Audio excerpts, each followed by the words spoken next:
Today, Yes. I'm going to talk about accessing funding. So for voluntary and community sector organizations like yours, I hope how you may be able to access capital grants and R&D funding potentially to help with your sustainability and decarbonisation efforts. So my name is Tim O'Callaghan. I'm a consultant here at Electric Places, and I'll give a brief overview if I can move on to the next slide. Here we go. So Electric Places are a community interest company based in Corby, so not quite as warm and sunny as Italy. But yeah, we're based in Corby in Northamptonshire. We are a self-funded community interest company that help organizations, people and places to transition to net zero. So this brings us across a whole range of different areas of life. So we are looking at greenhouse gases, climate mitigation and adaptation strategies, and have a focus on transport. So looking at electric vehicles and the like, conversion of HGVs. We look at buildings. So we've built our own eco homes in Corby, and also energy systems. So working with National Grid to help the region take advantage of the renewable revolution. Let me see if I can just move on. Here we go. So as I said, we are a social enterprise. We've been operating for well over a decade, delivering advice, support, and helping businesses access grants as well in the area. We're fully self-funded, and we do this through innovation R&D work and also contract work for the local authority. For example, we have been writing the climate change strategy for Northamptonshire. We've been contributing heavily to the electric vehicle infrastructure strategy. We've been delivering sustainability workshops and net zero workshops for organisations across Northamptonshire as part of the a grant-funded work for the local authority.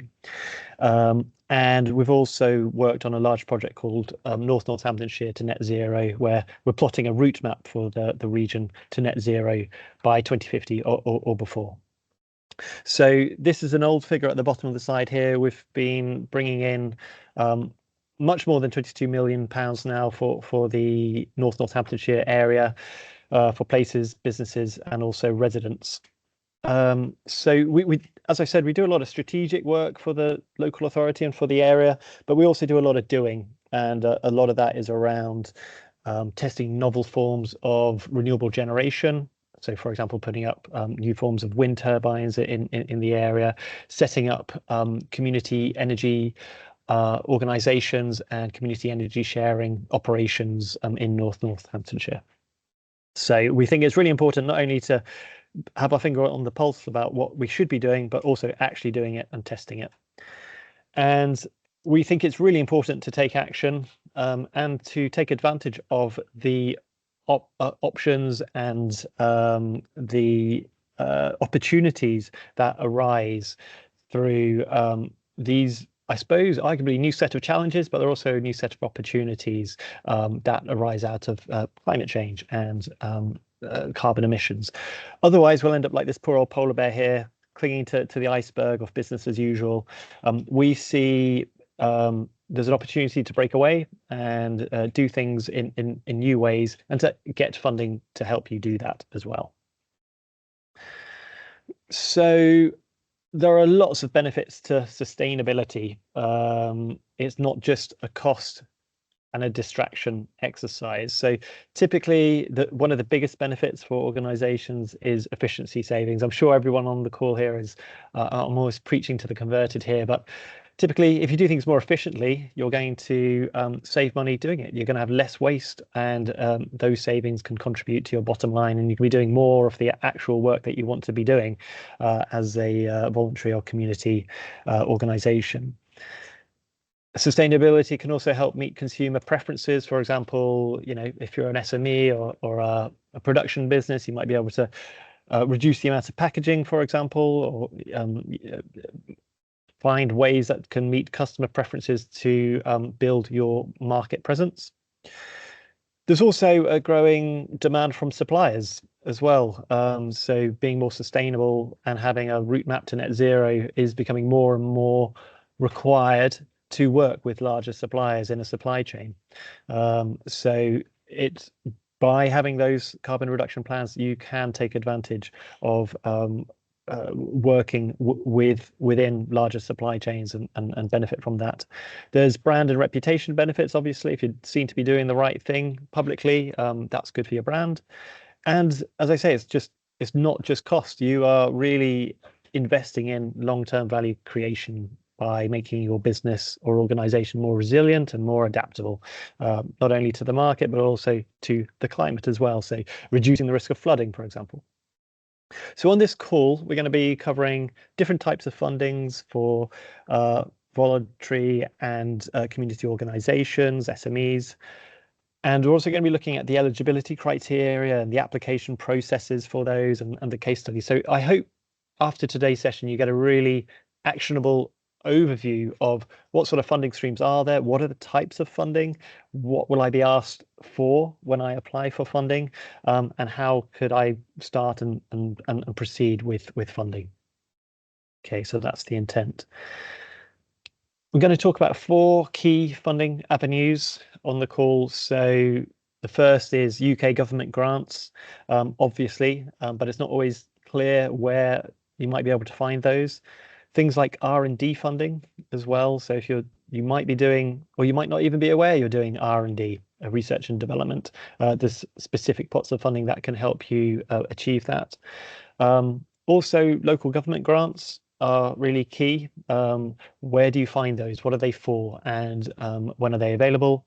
And last but not least is also finance. So if there isn't grant funding, how else could you get access to funds in order to do the sustainability work that you want to do? Okay, so let's jump into grants.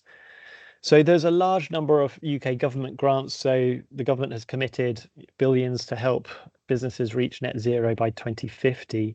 And the link here to the Find a Grant service is pretty helpful. So I would encourage everybody, if you're not aware of this link, go click on it, go explore the grants that are available and keep an eye out as it's constantly being updated. So before I jumped on the call, I did a quick search and I found 90 grants that are available to businesses in the Midlands. So that would include obviously North Northamptonshire and West Northamptonshire as well. So those 90 grants are really varied. They cover things like EV transition, tree planting, many other things, and supporting R&D and things like that. So if you have any sort of interest at all in grant funding, go and check this out. You can do a good search. You can search by you can do a series of filters and also search by keywords to help try and pull out a grant that's applicable to you. So I would recommend that. It's not a bad place to start. Okay, so I just wanted to pull out a few grants in that funding portal that you should all be aware of. You probably already are aware of, but I just wanted to make you aware that you could use some of these grants in tandem, which many people aren't aware of. So the first grant is probably the least exciting, which is the plug-in van and truck grant. And this is really just to help bridge the gap between low emissions vehicles and your standard vans or HGVs. This can provide £2,500 to £25,000 off the cost of your van or truck, dependent on the size that you are buying. Why is this not so exciting? Well, it's really, there's no sort of application form to fill out.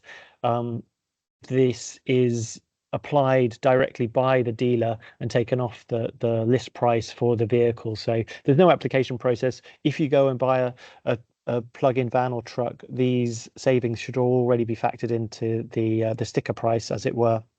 And the timeline here is a little bit out of date. I did this presentation a little while ago, so that has now been extended, I understand, to 2026. So you've still got time to take advantage if you're looking at electric vans or trucks or alternative low emissions versions. Please do go take advantage of those savings. Okay, more excitingly perhaps is towards the right-hand side, looking at the electric vehicle infrastructure grant and also the workplace charging grant. So the electric vehicle infrastructure grant provides up to 75% of the cost of your electric vehicle charger, up to a cap of £15,000. So you can get up to £350 per socket, and also some of the cost of the actual supporting infrastructure work, so laying cables, things like that. You can get up to £500 per parking space to do that. Of this grant specifically, you can have up to 5 across 5 different sites, and this closes in March next year. To take advantage, you can go to the OZEV portal, create an account, and then the installer will claim the grant after the works are completed. As well as the electric vehicle infrastructure grant, there is the workplace charging scheme, which is very similar, but ever so slightly different. So again, you can claim up to 75% of the cost of EV chargers. The max here is £14,000. Again, that's up to £350 per socket, and you can have up to 40 sockets across all your sites. So if you have multiple sites across the country, you can use this grant across each of those sites. What most people don't realize is that both of these grant pots can be used together. So there's actually a combined total of £29,000 that can be used to install many sockets across your sites. You obviously can't use the same, you can't use both grant schemes for a single socket, but you can use them together to install sockets across your sites. So both close March next year. They should be available to all of the organizations that are on the call today. And to apply for the workplace charging scheme, you just go to the workplace charging scheme website, fill out the form, and you get a voucher, and the installer will deduct that from the final invoice. So they're readily accessible, ready to go. Maybe many of you have already used some of these, but if you haven't, please be aware of them, take advantage, because there are a number of organizations across the local authority region who are using these. A fourth example of a grant that you're probably also aware of is the boiler upgrade scheme, but this is great if you're an SME or a small organization that owns your property. It can provide up to £7,500 to help you transition to low carbon heating. So if you're thinking of air source heat pumps or ground source heat pumps, you can get £7,500 off the cost of installation, and up to £5,000 for biomass boilers and the like. So this is currently open till 2027. And the installer will discount the value of the grant from your invoice. So if you own your building, if you are interested in changing your heating systems, please do check out the boiler upgrade scheme. As I mentioned, businesses across the local authority are taking advantage of these grants. This is just one example. A laser cutting company based in Corby received £1,500 from the workplace charging scheme, specifically to install 2 22 kilowatt EV chargers. So these are pretty fast EV chargers. They receive the money to install them and also to help with the infrastructure work that is hidden beneath the nice kind of greenery area there. It also included some of the traffic. What's the word? The traffic protection devices to stop cars running into it, and also the painting and things like that off the bays. So that was really useful for them. They did that in 2021 and now have the chargers installed. And it's also enabling, they did it in such a way that if they install PV, the PV can be integrated with the chargers to help charge their cars with renewable energy. So a really nice example. Okay, so moving from government grants now to look at local authority grants. North Northamptonshire declared a climate emergency in 2021 and is working to help businesses to decarbonise across North Northamptonshire. They have released a number of grants to help do this over the last few years. These include the NN Decarb grants, which was up to £5,000 to help with decarbonisation efforts. This year, we helped them launch the Green Transition Grants, which was from £5,000 to £50,000 to help with, again, capital expenditure for decarbonisation, and also to help with R&D projects as well. We know there's a number of businesses in North Northamptonshire doing R&D work in this area, and this grant can help them do that.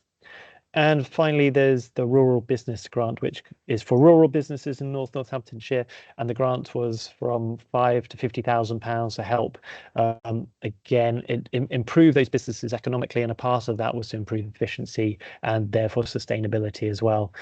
So the local authority has been dispersing hundreds of thousands of pounds over the last few years to help businesses. I will say those 3 grants are currently closed at the moment, but do stay tuned for future grant announcements, and the link below will help with that. We usually get new grants being announced in new financial years or at the time of government budgets. So do pay attention. We hope these grant pots or something similar will open again, but I can't be certain at this time. So please just keep an eye out. Many dozens, scores of businesses are benefiting from these. They're fairly soft touch with the forms that have to be filled out, and you can receive the money after the work. So you just need enough money to do the works, and then you receive the grant in arrears. And it's been really, really helpful for many businesses that we've worked with. So some examples of this, I'm sure many of you will know the Brightways example, obviously based in Kettering. They received £5,000 from the NN Decarb grant to install PV and battery storage at their offices in Kettering. So just a really nice progression forward for them. Another example is the Coffee Tavern in Oundle, received over £3,000 again from another NN Decarb grant. They were able to install infrared radiators, which you might be able to see on the ceiling here. So kind of a more efficient way to heat the business in the way that they wanted, and also water heating as well. So that's been really useful for them. As I say, there are scores of different examples. I'm happy to talk through those with whoever would like to, but these were just 2 that I thought were quite nice and pull out on the call. So businesses, organizations like yours are benefiting from this, so do keep an eye out on that portal. Okay, so grants are dependent on what grant pot is available, and are dependent. They're often competitive as well. So if there aren't any grants available today, where else could you find money? Well, obviously there's finance. And this is a really, really big piece. So I was just going to scratch the surface on this really on this call, talking about debt and asset finance. So if you're interested in taking out a loan to do some sustainability or low carbon measures, debt, going to a bank and borrowing money is ideal for large capital intensive projects. But you need, as an organization, really need to have a stable cash flow, and to be able to have those talks with a bank and give them reassurance that you'll be able to continue to make the debt payments over the course of the project. If that isn't an option available to you, other organizations look at things like asset finance. So where you don't have the money up front, but ultimately you want to own the piece of equipment at the end once you've made all the payments. So this is a good option, perhaps, if you're looking at EV hire purchase, for example, or maybe installing energy monitoring equipment or something like that. Asset finance is an option. There are, of course, many other different flavors and different approaches, things like subscriptions, where you can get access to technology for a low upfront cost and have long-term flexibility in your product or service that you have access to. So things like electric vehicle chargers that require continuous software updates and functionality updates, things like that. A subscription model might be useful. Alternatively, if you're looking to install solar, a rent a roof option is useful for some, not for all. This is where you can install PV, solar panels, essentially free of charge up front. You benefit from the solar energy that you can use on site, and the company that installs it makes money from exporting that energy back to the grid. So no upfront cost, and you can get PV, but you don't have the full benefit. You don't get to benefit from the export. But however, that does appeal to some. And then there's also energy performance contracts. Probably this one isn't so suitable for organizations on the call today. This is usually for larger organizations. If you have a suitable operation, you might be able to work with a company to, change your LEDs, install energy management systems, things like that. And the savings that are made through that process pay for the equipment and pay for the installation. So it's a way of getting all of this stuff essentially for free, and the savings pay for the installation. But that's really only for much larger organizations. Okay, so let's imagine you were vaguely interested in exploring finance options. How would you go about doing this? Well, you can obviously use Google and go to your banks and ask. I think that's not a bad place to start. But there's also these directories and hubs, which are also good places to explore. Things like the Business Finance Support Hub, which provides a directory of advice and support programs, access to finance for businesses. And that's curated by the Department for Business and Trade, so that's kept up to date. There's things like Better Business Finance, which gives fairly rapid access to suppliers of finance for UK businesses. So if you were to click on that link, you can go through, fill out their forms, and get some options back. The third option here, First Enterprise, many of you are probably aware of this already, offering government-backed loans to support social enterprises, which typically aren't always able to borrow from traditional lenders. So that's a nice port of call and something we should be aware of on the call. And then finally, there's the British Business Bank, which is government-owned and connects SMEs with banks and lending companies and venture capital funds. So these are just nice portals. There's a bit of overlap between all of them, but I'd recommend you just exploring all of those four to see if they can meet your needs for capital. And what will you expect if you click on them and start to delve into their application forms? What sort of information might they want from you? Well, they would like to know, obviously, your funding amount and purpose. So before you embark on this, you want to really be clear on how much you need to borrow and what specifically you plan to use it for. To get the best offers, you probably want to have about 2 years worth of accounts, management accounts, and also recent bank statements. If you don't have 2 years, that's not necessarily a problem, but you may not get access to the full range of products. Think about funding securities. So if you're borrowing money, do you want to identify securities to borrow against, so things like machinery or property? There's also options typically for unsecured loans, but you just need to be aware that the overall cost of that will be larger, obviously. And there's also you can make personal guarantees and things that wouldn't be favorable for everybody by any means, but these are all sorts of options and sorts of questions that they may explore when you're going through this route. It would be important to develop a business plan with all of the supporting information. So what are the financial metrics aligned with your funding purpose? Make sure that it includes the cost of your borrowing and how you're going to pay that back.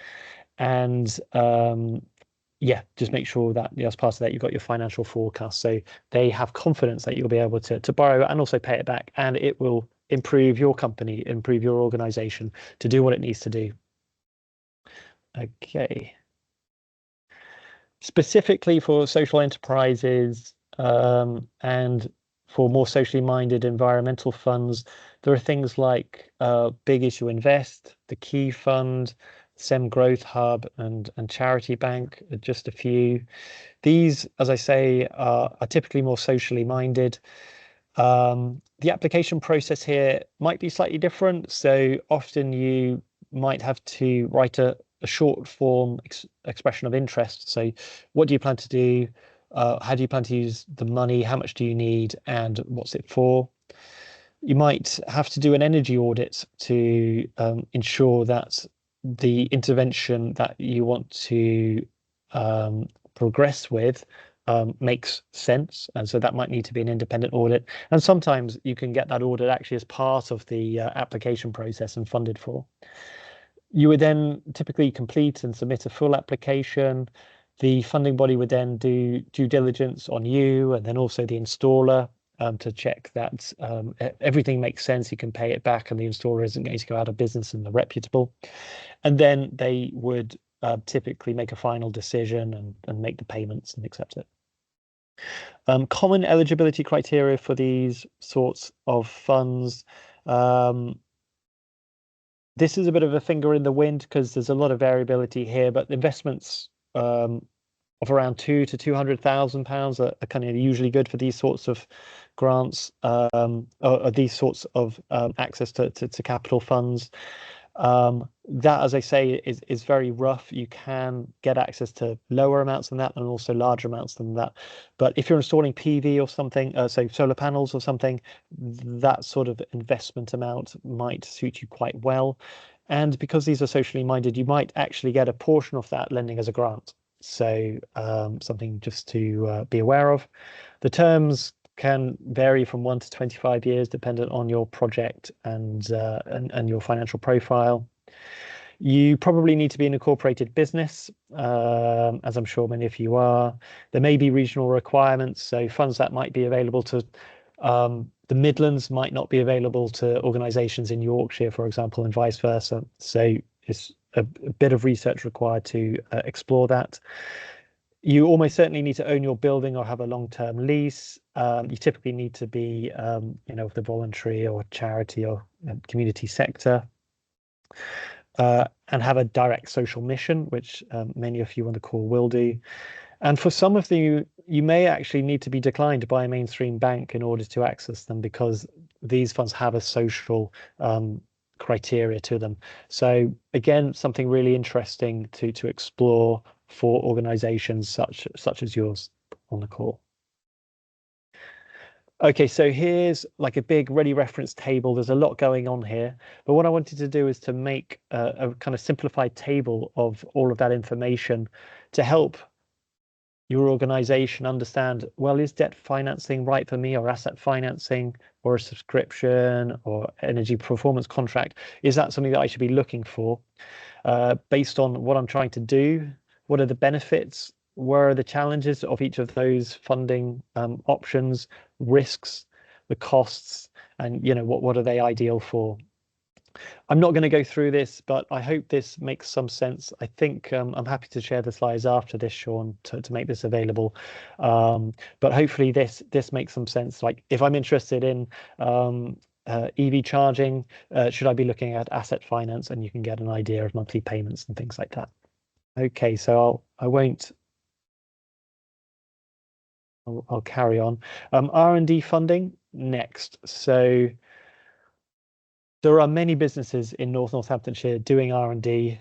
Maybe some don't recognise they are doing it. Some absolutely do and are trying to find help with doing that. R&D funding typically comprises government or EU grants to help with that R&D. Key criteria is that obviously the work you're doing must be innovative. It must be pushing the boundaries of knowledge in some way. And when we're taking part in R&D funding, and our community organisation Electric Places does an awful lot of this, we work on an awful lot of R&D grants. Often we find that we have to align the project with the specific funding criteria. So perhaps you're a company out there who want to launch a product to a given market niche, but there could be R&D funding pot for a slightly different market niche. You might just need to align what you're doing with that scope in order to take advantage. Collaborations are also encouraged or required for these sorts of pots. You might need to work with other partners. So if you're a community organization, you might need to also work with an academic partner, and things like that. And you might, for the larger ones that we work on as well, you might need to work with European partners as well. You might need a degree of match funding, but often for voluntary and community organizations, you can often get 100% grant funding for these sorts of things. And you will, as part of the application process, because these are very competitive often, you would need a detailed project plan and budget outlines. So what might that look like? I mean, just to reassure you, sometimes people think that this is really out of their reach or out of their grasp, and it's really not. If you are interested in R&D, if you are interested in becoming like a community focal point to test innovations, perhaps that another company has developed, it's absolutely possible to join a consortium and take part in these sorts of funds. And as I say, you can often get up to 100% funding for those activities. So key funding bodies include Innovate UK. They are the UK-based funding body for business-focused innovation projects. The application process here is just through their online portal.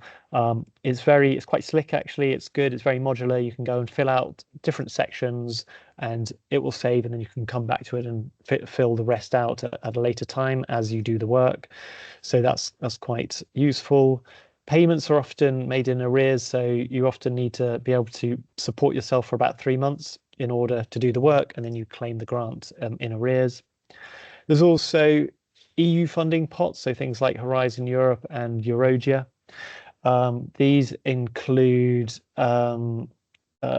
these are typically larger pots. You're encouraged to work as consortia and also work with companies and academia across Europe in order to take advantage of these. Again, Electric Places, we take part in an awful lot of these projects, and it's been really great. Funding is totally upfront for these, so you get paid 100% of the funding upfront and can take advantage and do your R&D with that funding. So that's absolutely fantastic. And similarly with Eurogia, again, you probably need to work as a consortia with European companies and also in order to take advantage of that funding. And then closer to home, there's also the SEM Growth Hub. There are typically options for grants there. Sometimes I'm not aware of any that are available at the moment, but if you're doing R&D, do go and take a look, and you might be surprised and may be able to take advantage of some of that funding. And finally, if you are doing R&D, please be aware that you can take advantage of R&D tax relief. This is a government incentive to encourage R&D. So if you're doing this, you can deduct the costs of your R&D from your profits for tax purposes. So that's really great. If you're, however, not profit making, if you're loss making, you can even claim this as a cash credit instead. So again, that's really helpful. If you're an organization doing R&D, you can fill out a form basically, and then you get that money back through the HMRC. So just a quick checklist to understand if you are doing R&D on the call. You must be trying to make an advance in science or technology, overcome some form of uncertainty that wouldn't be easily solved by a professional, developing new or improved products, services, or processes, and must demonstrate how the work will lead to innovative outcomes. So you do absolutely need to meet all of those criteria, but they are also, if you are trying to solve novel community issues, you might find that you're actually doing some of this stuff already. Okay, so just a final slide then with a summary, and then I can hand back to Sean for questions. Hopefully I've given a really brief overview of some of the funding streams that are available to help you not only become more sustainable perhaps, or to take advantage of decarbonisation, but that could also help you with your community missions. To do that, it can be a good idea to obviously understand where to access those funds, and then also align the funding types with your your goals. We've talked through the eligibility criteria for grants, for financing at a top level, and to take advantage of these funds, you just need to start thinking about your appetite for debt and the associated risks with that. And if you qualify for R&D, you can take advantage of tax incentives and relief. I'd encourage you to speak to your accountant about this, but they should be aware of R&D tax incentives.